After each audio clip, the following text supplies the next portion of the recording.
New Orleans Saints try to make it 2 in a row. They'll welcome the Pats into the Superdome on Sunday. New England, a 3.5-point favorite.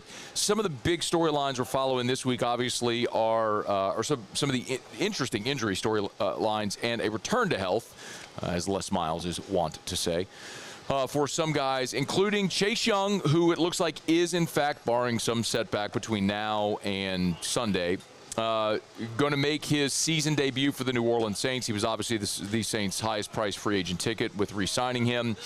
Suffered the calf injury before week 1, was not put on the short-term IR.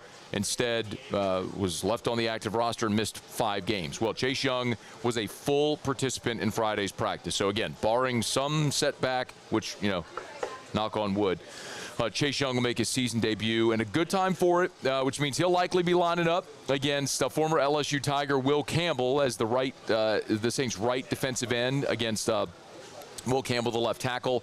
And Kellen Moore is pretty excited about what Chase Young can add to this Saints defensive line.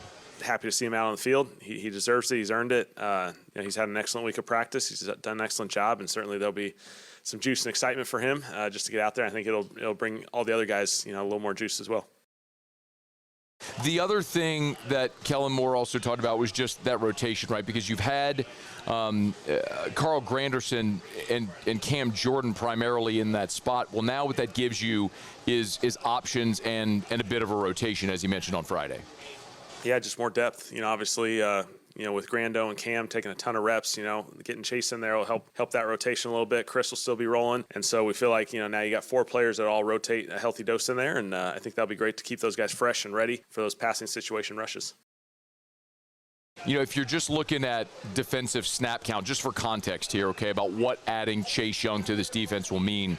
So Carl Granderson has played 261 defensive snaps. So the Saints as a team, I'm not trying to bore you with math, but so defensively, the Saints have had 326 defensive snaps. Carl Granderson's played 261. Cam Jordan's played 236. When you're looking at ends, the next highest is Chris Rumph with 129, and then Fadil Diggs with 52. That's it. So you have relied so heavily on Carl Granderson and Cam Jordan, who Cam Jordan was an Iron Man for much of his career and never came off the field, but his snap counts had effectively up until this year been cut in half because his production had gone down. Adding Chase Young is a major boost to keep you with fresh bodies coming off the edge, and instead of Fadil Diggs and Chris Rumph, getting those reps, and I think Rumph will still have a role and rotate in, but now you're going to keep fresh legs. Maybe Cam Jordan's reps get cut in half, and you give those to Chase Young, which should make you more dynamic coming off the edge. So Chase Young set to play for the New Orleans Saints on Sunday against New England to make his season debut. Now, if we look at the other notable parts of the injury report, no surprise, Isaac Adam, he's out. The hamstring injury, did not practice all week. That means expect to see more of Quincy Riley. Of course, you added a veteran cornerback this week as well. Kamara and John Ridgeway are both questionable. Now, Ridgeway, remember, started the season on PUP. He had his 21-day window open last week, and he was a full participant at practice, but all week, but they still have him listed as questionable. Kamara is the other interesting one here. So Kamara injured his ankle on Wednesday in practice and then was limited Thursday and Friday. Kellen Moore Friday after practice. Here's the absolute latest on Kamara. Yeah, he's just been limited the last couple practices. And so other than that, he's training well. We just got to let it take its full course this week. So he's doing well, though. I think, and look, Kellen is a man of few words and doesn't give us much to begin with. But if Alvin Kamara is limited in the game, what this likely means now is just more of an opportunity for Kendre Miller, which, by the way, and I know we talk PFF here, to use it as a metric. I say it often. PFF is a metric. It's not the metric. If you go look at the New Orleans Saints season-long grades on offense, there have been 27 players that have taken an offensive snap for New Orleans. And so then you have grades that break down, like the overall offensive grade, passing grade, pass blocking, run blocking, all that sort of stuff. So the overall offensive grade, the highest graded player on the New Orleans Saints offense, is Kendre Miller with an 80.2. Now, he's at 89 snaps, whereas Kamara, for example, is at 260 snaps. So about 3 times Kamara's had about 3 times as many snaps as Kendre. But when Kendre's been on the field, the point is he has been very effective. His running grade is a 79, which is awesome. Kamara's running grade is a 65.7. Kamara's been good. It goes to show you context. Kendre's one of the best in the NFL at making defenses miss tackles in a lot of these different statistics. So your eye, I say often sometimes with PFF, it can either confirm or disconfirm what you think, like what your eyes are telling you. And when you watch Kendre Miller play, it is very clear, like your eyes are telling you he is running fast and strong and powerful. He's explosive. He's made good plays both in the running game and in the return game. And, you know, when you look at Miller statistically outside of like the PFF numbers, Kendre Miller is averaging almost 4.5 yards per carry.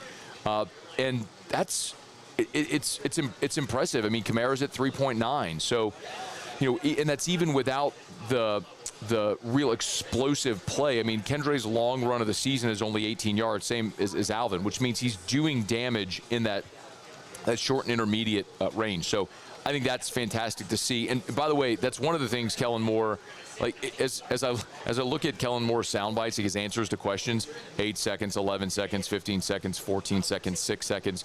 There's a 20-second answer on here. Like, that's Kellen Moore getting wordy. Well, listen to it. It's about Kendre Miller and what his emergence means for the offense. Kendre's just doing a phenomenal job, and I think a lot of these really talented run games in this league have 2 backs that are able to kind of balance each other out, and so it's good for Alvin. Alvin's got a lot in the pass game naturally in every week, and so I think having both those guys will give us the versatility and the depth to handle a game, you know, whichever course it takes as far as volume and runs or passes. Now, there is one very significant injury to keep an eye on the flip side for New England. Running back Antonio Gibson, we knew that he was going to be out with the knee injury. Safety Jalen Hawkins is out. Defensive end Keon White is out. Linebacker Anthony Jennings is out. So they do have some injury issues, and especially on the defensive side of the ball. Former LSU Tyler Caleb Chason was limited this week but was full on Friday, so he'll be a go. But the most interesting one is Christian Gonzalez. Christian Gonzalez is emerging as a lockdown corner in the NFL and has been awesome. Well, he suffered a hamstring injury in practice this week. He was a DNP on Wednesday. I'm sorry, he was not on the injury report on Wednesday, suffered the injury.